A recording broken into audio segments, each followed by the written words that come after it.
So back in 2001, Enron did something that seemed basically brilliant at the time. They hired the absolute smartest people in the world. Right, the so-called smartest guys in the room. Exactly. I mean, they actively recruited the most brilliant, high IQ graduates from elite universities, paid them millions of dollars, and told them, like, constantly that they were literal geniuses. And a few short months later, well, that exact strategy completely destroyed the company. It's just wild to think about. It really remains one of the greatest paradoxes in modern corporate history. Hmm. I mean, you would naturally think that gathering the absolute highest intellects in a single room. Right, and telling them how special they are. Exactly. You'd think that would guarantee unstoppable innovation. But Yeah. instead, it created a culture of systemic fragility and, well, ultimately, massive fraud. Today, we are looking at exactly why that happens. We're looking at why telling someone they are a quote-unquote natural might actually be the most dangerous thing you can do to their potential. It's a huge issue. Because honestly, it turns out we are living in a time where the pressure to be a natural is just relentless. Oh, absolutely. It's everywhere. You scroll through your feed, right? Yeah. And it's all hustle culture, it's overnight successes. And there's this crushing expectation that you have to be perfectly brilliant the absolute second you step into a new role or, you know, try a new challenge. And if you aren't, Well, cue the massive anxiety of imposter syndrome. It's this heavy, invisible weight that so many of you listening are carrying right now. it is a profound modern pain point. Yeah. I mean, we walk into boardrooms, classrooms, or even our own living rooms just terrified of being found out. Yeah, that fear of being exposed. Right. We're terrified of making a mistake that somehow proves we don't belong, Mm-hmm. that we aren't as smart or as capable as people think we are. Exactly. Which is why I am so incredibly excited to welcome you to this deep dive into our source material for today. It's going to be a good one. We are pulling apart a book that completely shifts the paradigm on that exact anxiety. We are looking at Carol S. Dweck's groundbreaking research in mindset, the new psychology of success. It is a truly remarkable text. It takes these complex anxieties. We all feel the fear of failure, the dread of negative feedback, that imposter syndrome. Stuff that keeps you up at night. Yeah, exactly. And it traces them all back to a single foundational belief system about how we view our own abilities. And our mission for this deep dive is super clear. According to the book, the core philosophies of what Dweck calls the fixed versus the growth mindset are the absolute keys to unlocking true potential. The key to everything, really. Right. So we are going to extract the most critical, practical takeaways for your business, your sports performance, and we'll look at the life-changing shifts required to actually succeed without, completely burning out. It's so vital for long-term success. So let's unpack the baseline here. Let's just jump right in. What exactly are we talking about when we say mindset? Well, we are talking about the lens through which you view your own fundamental abilities. Okay. We'll be looking at not just what these two mindsets are, but why they dictate your entire trajectory in life. Because, and this is crucial, your mindset dictates your internal monologue, The voice in your head. right? Your resilience to friction, and ultimately, your reality. Okay, let's unpack this. Mhm. So, according to the book, there are basically two entirely different worlds of ability. Let's define them so we're all on the same page. Sure. First, you have the fixed mindset. This is the belief that your human qualities, your intelligence, your personality, your moral character, your athletic ability, they are essentially carved in stone. You're born with it or you're not. Exactly. You get a certain amount at birth, Yeah. and well, that's it. It's a finite resource. And contrasted with that, you have the growth mindset. Right. This is the belief that your basic qualities are simply a starting point. They are things you can cultivate and develop through effort, through strategy, and, through help from others. So it's malleable. Totally. You might start with different aptitudes or temperaments, sure, but everyone can change and grow through application. It sounds so simple on the surface, doesn't it? Almost like a motivational poster you'd see in an office. Right, like hang in there. Yeah. But when you dig into the mechanics of it, the implications are just staggering. What's fascinating here is how these two beliefs create entirely different internal worlds and consequently completely different risk assessments. How so? Well, if you are in the fixed mindset, your primary motivation every single day is validation. You just want to look good. Exactly. Think about the mechanics of it. If your intelligence is fixed, and every task measures that intelligence, then you have to prove over and over that you have a healthy dose of it. Right. You are constantly trying to prove your hand. It's like you're sitting at a high-stakes poker table, desperately trying to convince everyone and yourself that you have a royal flush. When you secretly know you don't. Right. When you're terrified, you only have, like, a pair of tens. That sounds absolutely exhausting. I mean, living like that, it completely changes how you interact with the world. It really does. It frames every interaction as a threat. I want to introduce a mechanical analogy here, just to make it concrete. Think of your abilities like the structural load limit on a bridge. Okay, I like this. In a fixed mindset, every single challenge you face is a weight test. You are just hoping that the truck driving over your bridge isn't too heavy. Because if it is, boom, the bridge collapses and you are ruined. So you just avoid heavy trucks at all costs. You avoid the hard stuff. you stay in your comfort zone. Exactly. But a growth mindset treats that bridge like a muscle. The weight of the truck actually reinforces the concrete. The friction builds capacity for the next truck. That is a perfect way to visualize it. Mm. Because in the fixed mindset, every situation is a definitive test, right? Will I succeed or fail? Will I look smart or dumb? The heavy truck is a literal threat to your identity. Precisely. But in the growth mindset, the goal isn't to prove the bridge is already indestructible.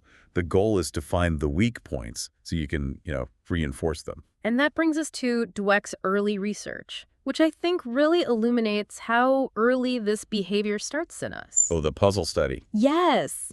She was obsessed with understanding how people cope with failure. So she brought these 10-year-old kids into a room and gave them a series of puzzles. A pretty standard setup for developmental psychology. Right.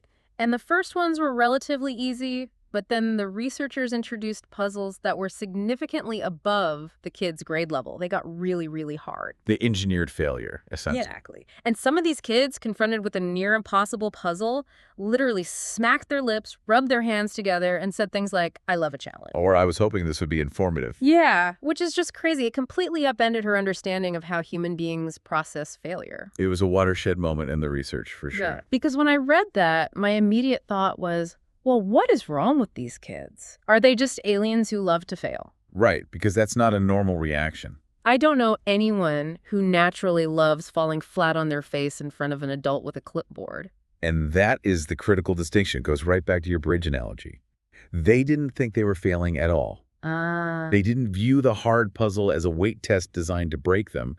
They thought they were collecting data. They thought they were learning. That's a massive paradigm shift. It is. The fixed mindset sees struggle as a failure, a definitive lack of intelligence.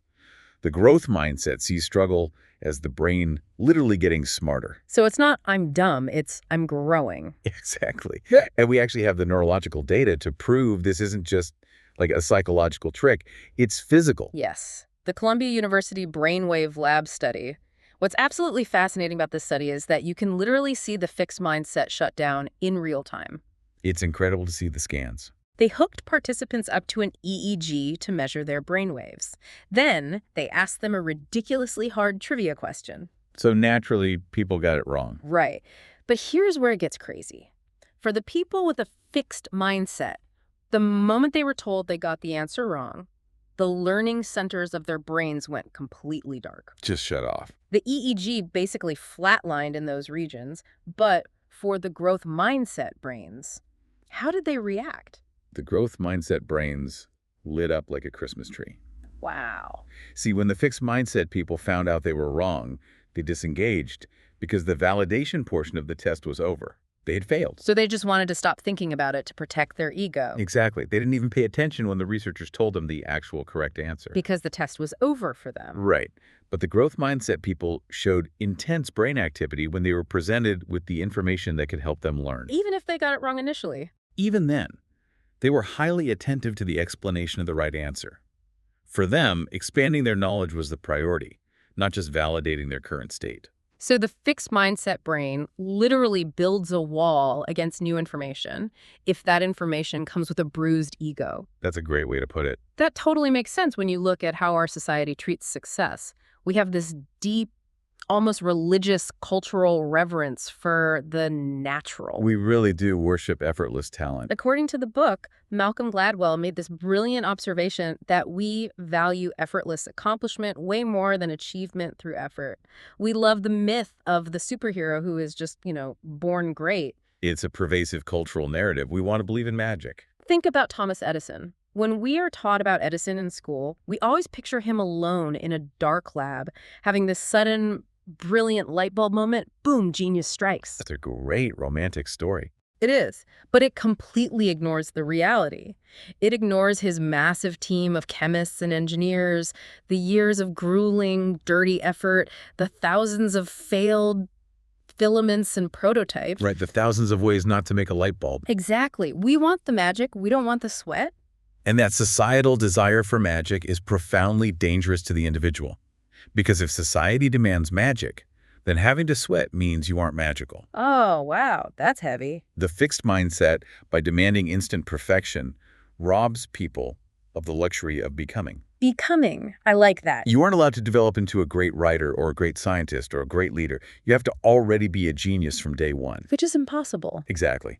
And when the gap between the expectation of genius and the reality of your current skill level becomes too wide, the fixed mindset resorts to desperate measures. Desperate measures like what? Well, look at the tragic examples the book highlights. Young reporters like Janet Cook at the Washington Post and Stephen Glass at the New Republic. Oh, right. These were the wonder kinds of journalism who completely fabricated their stories. Precisely. Let's look at the mechanics of why they did that. They skyrocketed to the top of elite journalism at a very young age. Everyone told them they were prodigies. They were handed that natural label. Yes, but they felt the crushing pressure to be perfect, precocious stars right out of the gate. And the reality is, investigative journalism is incredibly hard, tedious work. It's a lot of sweating, not a lot of magic. Admitting ignorance, asking senior editors for help, or taking the time to actually learn the grueling craft would have meant admitting they weren't quote-unquote naturals. So, just to maintain the facade of a fixed mindset to protect the genius label, they cheated. Exactly. Fabrication was a defense mechanism. They fabricated quotes, stories, and entire sources. That's just wild. They succumbed to the pressure of having to look like a genius right now, rather than doing the hard work of becoming one. So back to the bridge analogy. When the bridge is failing, the fixed mindset doesn't reinforce the concrete. It just paints over the cracks and hopes nobody notices. That is exactly what happens. Wow. Okay, that perfectly transitions us into the next core concept. Understanding how we view our initial ability leads directly into how we respond when that ability inevitably falls short. Which it always will, at some point. Right. If you believe your talent is fixed, failing doesn't just mean you made a mistake, it means you are a mistake. That is the defining psychological shift. In the fixed mindset, failure is transformed from an action into an identity. There is this great vignette in the book that maps out the cognitive cascade of catastrophic thinking. The bad day scenario. Yeah, let's walk through it. Imagine you are a young adult having a really bad day. You get a C+ on a midterm in a class you actually love and thought you were good at. Ouch, okay. Right on the way home, feeling down, you get a parking ticket. Frustrating, but it happens. You are super frustrated, so you call your best friend for some comfort, and they kind of brush you off because they are busy. It's a bad day, right? It's a sequence of unfortunate but highly common and relatively minor events. Right. Nobody died. The world isn't ending. But according to the book, the people with the fixed mindset reacted to this scenario with extreme cognitive distortion. They globalized the failure. Exactly. They didn't say, I failed a test. They said things like, I'm a worthless loser, or the world is fundamentally out to get me, or I have no friends and I'm an idiot. It's such a massive leap in logic. It is. They let a mediocre grade, a municipal fine, and a brief phone call become a direct, irrefutable measure of their basic competence and worth as a human being. It was an extrapolation of identity. Right. But the growth mindset people, how did they process the exact same sequence of events? They kept the events localized to the actions themselves. They reacted with, I need to look at my study habits and work harder for the next test. I need to pay better attention to street signs when I park. So practical. And my friend sounded stressed. I should check to see if they are having a bad day tomorrow. They didn't internalize the friction. They simply extracted the data and formulated an action plan. Which brings us to the whole concept of effort, because, well, you can't have an action plan without effort. Yeah. Why do the fixed mindset individuals collapse into paralysis instead of just making an action plan? Because fundamentally, they don't believe in effort. Effort is a dirty word in that mindset. It really is. It reminds me of the old story of the tortoise and the hare. As a society, we've kind of messed up the moral of that fable. How so? The lesson was supposed to be that slow, steady effort wins the race. But let's be honest, nobody actually wants to be the plodding tortoise. No, we all want to be the hare. We all want to be the hare, just a slightly less lazy version of it. We want the effortless speed. In the fixed mindset, effort is stigmatized. It is only for the tortoises, the people who lack talent. The internal logic is, if you have to try hard, it proves you aren't a natural. That is the paralyzing fear of effort. It is the ultimate terror in the fixed mindset. Think about it. If you are hailed as a genius and you try incredibly hard at something and still fail. You are destroyed. Exactly. Because if you try your absolute best and fail, you have no excuses left. It's the definitive proof that you aren't special. So the defense mechanism is to withhold effort. Right. If you don't try and you fail, you can always say, well, I didn't really apply myself. If I had, I would have won. It protects the ego at the cost of actual achievement. Which perfectly explains Dweck's findings with the pre-med chemistry students. Let's talk about them. Yes, this is a brilliant example. These are kids who were the valedictorians of their high schools. They have probably never seen anything less than an A in their lives. Their entire identity is built on being the smart kid. They are the definition of the natural. Then they get to college. They hit this notoriously brutal weed-out chemistry course where the average grade is a C+, say, and boom, they hit a wall. The first real friction they've ever faced. The fixed mindset students completely fell apart. The moment the class required immense effort, they checked out. They lost interest because the class was no longer effortlessly validating their intellect. They couldn't handle the data the class was giving them. They couldn't stand the idea of putting in maximum effort, studying all night, and still getting a C. To them, that would prove they weren't medical school material. While the growth mindset students continued to show high levels of interest, even when the material was excruciatingly difficult. They didn't run away. Not at all. They actually leaned into the friction. They said things like, it's difficult, but it's what I want to do, so it makes me more determined. Challenge and interest went hand in hand. Wow. The C+ wasn't an indictment of their intelligence. It was a baseline measurement telling them they needed a new study strategy.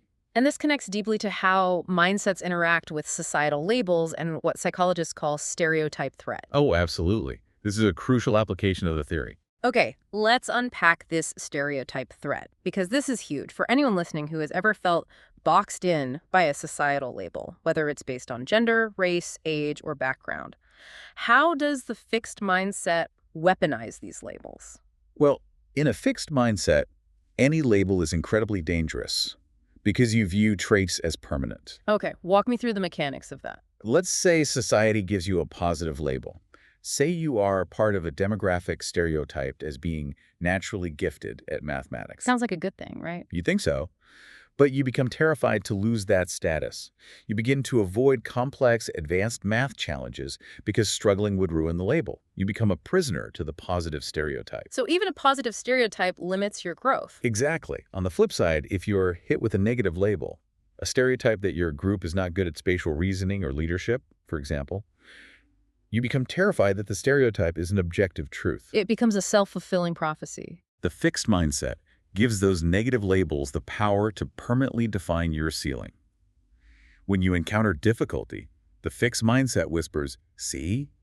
They were right about you. You don't have what it takes." So a positive label makes you fragile, and a negative label makes you fatalistic. That's incredibly well said, yes. But the growth mindset diffuses the whole bomb. Exactly. The growth mindset takes the teeth out of stereotypes because it fundamentally rejects the concept of permanent inferiority or permanent superiority. It just doesn't compute in that framework. Right. If a growth mindset person encounters a negative stereotype and then falls behind in a class, their response isn't, "Oh, the stereotype must be true." What is their response? The response is, "The stereotype is irrelevant noise. I am currently lacking the skills, so I need to work harder, seek better strategies, and catch up." They remain the architects of their own learning. You see that exact same paralysis when the stakes are raised from the classroom to the stadium. Oh, sports are the ultimate laboratory for this. When failure doesn't just mean a bad grade, but losing a multi-million-dollar contract and your identity as the golden boy, the fixed mindset becomes actively destructive. Because the sports world treats the talent mindset almost like religion. Oh, absolutely. Scouts are obsessed with finding the natural, the athlete who just glides through the game. And as we've seen, being crowned a natural at a young age can sometimes be a curse rather than a blessing. It sets a trap. Which brings us to the tragedy of Billy Beane. For those listening who don't know the baseball lore or haven't read Moneyball, Billy Beane was the ultimate physical specimen. The prototype. In high school, everyone said he was the next Babe Ruth. He was the highest scorer in basketball, the star quarterback in football, batting .50 in baseball. He had immense, undeniable, explosive natural talent. What? He was drafted in the first round by the Mets, but he completely fell apart in the major leagues. Why? Because according to the book, he simply didn't know how to fail. The mechanics of his mindset were entirely fixed. Every single at-bat was a nightmare for him. It wasn't a chance to hit a ball. It was an opportunity for profound public humiliation. He genuinely believed that because he was a natural, he should never, ever make it out. Right. And baseball is a game where failing 70% of the time makes you a Hall of Famer. It's literally built on failure. But Beane couldn't handle the friction. The minute things went wrong, he broke bats, he threw helmets, he completely fell to pieces emotionally. He had no resilience. If a pitcher struck him out, it wasn't because the pitcher threw a great slider. It was a catastrophic invalidation of Beane's status as a prodigy. He lacked the underlying psychological architecture of a champion. He believed natural talent shouldn't need effort, and it certainly shouldn't need to ask a hitting coach for help. Now, contrast Beane with another incredibly famous fixed mindset athlete, John McEnroe. Yes. The temper tantrums. McEnroe was a phenomenal tennis player, obviously. He reached the absolute pinnacle of the sport, but his mindset was completely fixed. Whenever he lost, or even just dropped a set, it was never, ever his fault. Let's look at the mechanics of blame here, because it's fascinating. He was the master of excuses. He blamed the weather, saying it was too hot or too cold. He blamed his diet, saying he ate too close to the match. He even once famously blamed a loss on the fact that his friend was in love and he wasn't. That is just, wow. He blamed sawdust on the court. He would point the finger at absolutely anything in the physical universe to avoid looking at his own lack of preparation or execution. What's fascinating here is the underlying motivation for that blame. Why do it? To protect the ego. Right. In the fixed mindset, success is ultimately about establishing your superiority over others. It's about being somebody who is worthier than the nobodies. That's a toxic way to view the world. But relying on this ego-driven superiority completely robs athletes of their coping resources. When you inevitably hit a wall, or age slows you down, or you face a superior opponent, the reality sets in. If your entire identity is based on effortless dominance, you have no tools to dig deep. You can't analyze your flaws, because admitting you have flaws destroys the identity. So you just manufacture excuses. The blame protects the ego from the reality of the loss. Which is the total opposite of what the book calls the mind of a champion. Dweck defines character as the ability to dig down and pull it out when things aren't going well. It's what you do in the dark when the cameras are off. Yes. Character isn't about coasting on a surplus of talent. It's about what you do when your talent runs out. Look at the examples of true growth mindset athletes. Like Michael Jordan. Exactly. Jordan is universally recognized as one of the greatest basketball players of all time. People used to call him a quote-unquote god in person. But Jordan himself absolutely hated that kind of talk. He knew he wasn't a natural. He was famously cut from his high school varsity team. He has 9,000 shots in his career. He lost almost 300 games. His greatness didn't come from a magical genetic endowment. It came from relentless, obsessive practice. He viewed his failures as fuel. Or take Patricia Miranda. The book describes her as a chubby, unathletic kid in high school who wanted to wrestle. The odds were stacked against her. Everyone told her she was a joke on the mat, that she didn't have the body or the talent for it. But she embraced the grueling effort, constantly challenged herself, refused to accept the ceiling people put on her, and eventually won an Olympic bronze medal. Incredible. Or Mia Hamm, the soccer legend. Her process involved always playing up, meaning she deliberately chose to play with older, bigger, faster boys and women. She sought out the hard situations. She chose friction over easy dominance because she knew friction caused growth. Looking at these examples raises a really profound question. What is actual success? How do these champions define it compared to the rest of the world? That's a great question. For athletes with a fixed mindset, success is binary. It's winning and looking incredibly good while doing it. The scoreboard is their self-worth. And if they lose, they are nothing. Right. But for growth mindset athletes, Success is deeply personal and process-oriented. It's about doing your absolute best, executing your strategy, and improving your baseline. That's exactly the philosophy of John Wooden, the legendary UCLA basketball coach. A prime example of the growth mindset in coaching. He won 10 national championships, which is an insane record. But he said the games that gave him the most pleasure weren't always the championship wins. Really? Yeah.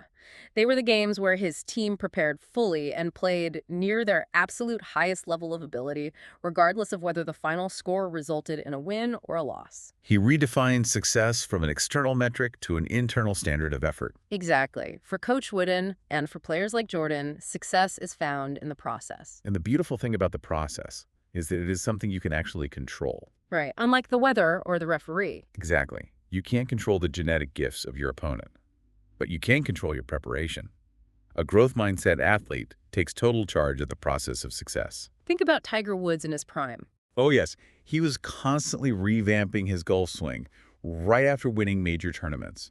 It baffled sports commentators. They're like, why fix what isn't broken? Because Woods understood that a golf swing is never a finished product. It's a constant work in progress. He was willing to sacrifice short-term wins for long-term mastery. Wow. Fixed mindset athletes, on the other hand, see themselves as finished products. And when a finished product fails, they become victims of outside forces. So the life-changing shift here is realizing you are not a finished product. You are a constant work in progress, and you have to take charge of that process. It's empowering, really. But, if you think the sports world worships the natural, just wait until we look at the corporate world. The stakes get even higher. The business sector is equally, if not more, obsessed with the talent mindset. And according to the book, this obsession can actually rot billion-dollar companies from the inside out. It is a devastating dynamic when the fixed mindset is scaled up and applied to an entire organization's culture. Let's go back to our intro and unpack the Enron disaster mechanically. In 2001, Enron was the absolute poster child for corporate success. They were on the cover of every magazine. They were the golden boys of Wall Street. And then it just spectacularly collapsed into bankruptcy and criminal trials. According to the book, Enron's culture was heavily influenced by McKinsey & Company's quote-unquote talent mindset. They believed that finding raw, unadulterated intelligence was the only thing that mattered. Which, in isolation, isn't necessarily a fatal flaw. Hiring smart people is generally a good idea, right? Sure, it's a good starting point. The fatal flaw was that Enron created a culture that worshipped this talent above execution, above ethics, and above reality. They forced their employees to constantly look and act like they were extraordinarily, effortlessly brilliant. They forced everyone into a defensive, fixed mindset. Let's explain the mechanism of how that led to fraud, because it's super important. Because CEO Jeff Skilling and the leadership rewarded pure intellect over execution, employees quickly realized that admitting a flaw in a business model meant losing their genius status. You couldn't ask a question. That made you look stupid. Right. You definitely couldn't say, hey, this energy trading idea isn't actually making any money. So how did they protect their genius status? By hiding the flaws in massively complex accounting loopholes. They used mark-to-market accounting to book millions of dollars in profits on business ideas before they even generated a single penny of actual revenue. It was institutionalized self-deception. The mindset literally incentivized fraud as a defense mechanism against looking ordinary. If we contrast Enron's leadership with the leaders highlighted in Jim Collins's famous Good to Great study, the difference in mindset is stark. Oh, I love this comparison. Collins and his team analyzed companies that made the leap from average results to great results. They found that the leaders who piloted these turnarounds weren't these larger-than-life, charismatic, ego-driven superstars. You were the smartest guys in the room. Not necessarily. They were often self-effacing, quiet individuals who constantly asked hard questions. They had the ability to confront brutal facts and acknowledge systemic failures without internalizing it as a personal defeat. They had a growth mindset. Exactly. While the fixed mindset leaders suffer from what the book calls CEO disease. CEO disease. Explain that. This is when a leader climbs to the top and then builds a moat around their ego. Look at Lee Iacocca at Chrysler. He had this massive initial success saving the company, right? He did. Yeah. But then he stopped learning. He could bring out the exact same car models with superficial changes, like, adding new cup holders or a different grille. While Japanese automakers were totally revolutionizing fuel efficiency and manufacturing. Exactly. Iacocca surrounded himself with worshippers and actively exiled any critics. He needed to maintain his pedestal more than he needed to build great cars. Or look at Albert Dunlap at Sunbeam. Chainsaw Al. Another classic case. He was so obsessed with proving his personal genius to Wall Street that short-term shareholder profit was his only yardstick. He fired thousands of people and cut essential R&D, completely destroying the long-term health of the company just to make his quarterly numbers look heroic. CEO disease is the ultimate manifestation of the fixed mindset in business. When you are the boss, you have the power to create a reality distortion field. You can literally create a world that caters entirely to your need for validation. You can fire the critics, shoot the messengers, and surround yourself only with sycophants who bring you good news, even as the company's foundation crumbles beneath you. But then you have the growth mindset leaders in action. The book details the incredible turnarounds led by people like Jack Welch at GE, Lou Gerstner at IBM, and Anne Mulcahy at Xerox. These are the counterexamples. Let's look at their mechanics. Welch took over GE and immediately attacked the elitism.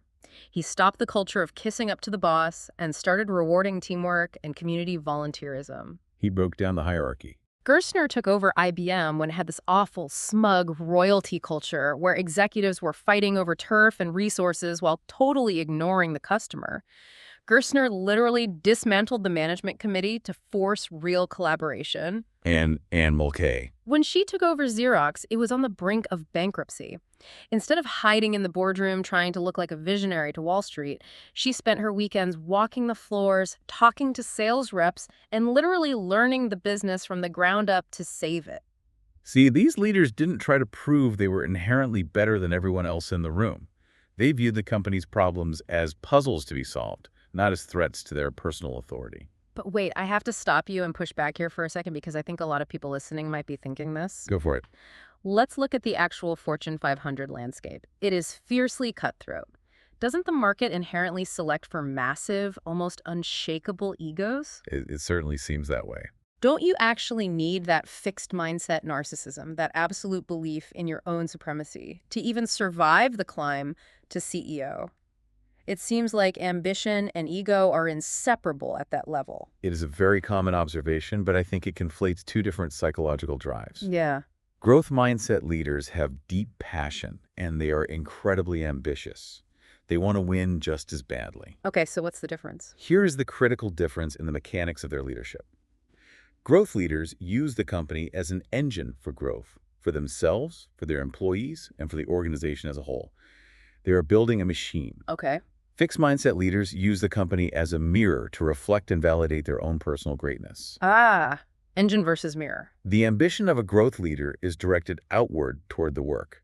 The ambition of a fixed leader is directed inward toward the ego. That's a huge distinction. Think of it as the difference between a mirror and a window. When things go well, growth leaders look out the window to praise their team. When things go wrong, they look in the mirror to take the blame. And the fixed mindset leaders? They do the exact opposite. They look in the mirror to take credit and look out the window to assign blame. That makes perfect sense. The ambition is there, but the vehicle is different. And it's not just the leaders at the top. It's how the entire organizational culture functions. The mindset trickles down. Let's dive deep into a study that proves this mechanically. According to the book, researchers Robert Wood and Albert Bandura ran this fascinating management simulator study. This is one of my favorites. Imagine you are a business student. They sit you down at a computer and tell you that you are now the manager of a simulated furniture company. You have to allocate workers, match them to jobs, and set production quotas. And the genius of this study is the psychological priming. How so? They divided the participants into two groups. The first group was put into a fixed mindset. They were explicitly told that the simulation was a test of their basic, underlying cognitive capabilities and management aptitude. So a weight test for their ego. Exactly. The second group was primed with a growth mindset. They were told that management skills are developed through practice, and this simulation was an opportunity to learn. And of course, the researchers rigged it so the simulation was brutally difficult. They had to introduce friction. The initial production quotas were nearly impossible to hit, so everyone, regardless of their group, fell short initially. Friction was introduced. How do they react? The results were a perfect microcosm of Enron versus IBM. The fixed mindset managers completely failed to adapt. Why? What did they do? When they saw the poor production numbers, they felt their personal intelligence was under attack. So instead of analyzing the workflow, they became defensive. They blamed the simulated workers. They blamed computer-generated workers. Yes, they issued demands instead of strategies. They didn't profit from their mistakes because they refused to acknowledge them. It's like the captain of a sinking ship firing the crew instead of patching the hole in the hull. A perfect analogy. Because in their minds, acknowledging the hole in the ship proves the captain is a fraud. But the growth mindset managers, They looked at the poor production numbers as diagnostic feedback. They learned from the friction, they adapted their strategies, reallocated their workers based on the data, and successfully motivated their simulated teams. and the result. They ended up being exponentially more productive and profitable. This maps perfectly onto later research Dweck did on entire corporate cultures. You can literally walk into an office and diagnose if it has a culture of genius, which is a fixed mindset organization, or a culture of development, a growth mindset organization. The vibe is completely different. The culture of genius leads directly to groupthink, hidden deficiencies, and unethical behavior, just like we saw at Enron. People hoard information because knowledge is power. And everyone is afraid of looking stupid. But the culture of development fosters trust and innovation. Supervisors in those growth cultures actually look at their team members and see future leaders. They invest in training. Whereas fixed mindset companies are always looking outside for quote-unquote the talent, convinced that their current employees are fundamentally limited. It really demonstrates that weaving a growth mindset into the very fabric of an organization's operations isn't just HR jargon. It is essential for long-term survival, ethical fortitude, and actual innovation. Absolutely. It's the bedrock of a healthy company. Okay, so we've seen how these mindsets play out on the massive global stages of professional sports and billion-dollar businesses. But let's bring this down to eye level. Let's make it personal. How do we actually apply this to our own lives? How do you and I make the shift when our brains are fundamentally psychologically wired to protect our egos at all costs? Yeah, the most important question of this entire analysis. Because, intellectually understanding the concept is one thing, Yeah. but enacting the behavioral change in the heat of the moment is another entirely. And we have to be careful here because the book brings up a really critical update regarding this transition. Dweck noted an outbreak of what she calls the false growth mindset. This is a huge trap. Basically, people read a summary of her work and claim to have a growth mindset just because they are generally open-minded, or they think it just means giving everyone a participation trophy and praising effort. What's fascinating here is that praising effort without praising the process is actually detrimental to development. Wait, really? Praise can be bad. Let's look at the mechanics of praise. If an employee is trying incredibly hard, putting in 60-hour weeks, but using the completely wrong strategy and failing to hit targets, a manager just telling them great effort, keep it up, doesn't help them learn. It just encourages them to keep running to a brick wall. Exactly. A true growth mindset focuses on the process. The process includes hard work, yes, but it also heavily includes trying new strategies, seeking critical feedback, pivoting when something isn't working, and analyzing mistakes. So it's not just blind effort. Furthermore, the book explicitly warns against adults, whether they're teachers, coaches, or corporate managers, who weaponize the concept. Weaponize it how? They blame their students or employees for having a fixed mindset as a convenient way to absolve themselves of the responsibility to teach or manage effectively. Oh, that's toxic. Like, I can't teach this kid math, he just has a fixed mindset. Right. That's literally just using a new psychological buzzword to write someone off and protect the teacher's ego. It's the fixed mindset disguised as the growth mindset. So how do we avoid that trap and get to a true growth mindset? The book outlines a very specific, actionable 4-step journey. Let's walk the listener through it. Step 1 is embrace it. Okay. You have to accept that we are all a mixture of both mindsets. You have to accept that your fixed mindset exists. It's not a shameful admission. It's just a biological reality of being a human with an ego. You can't just pretend you are a purely growth-oriented monk all the time. Exactly. You cannot change a behavior that you refuse to acknowledge. Which leads directly to step 2. Identify triggers. This one is super practical. I encourage you listening right now to deeply consider what specific events bring out your fixed mindset. When does that defensive wall go up?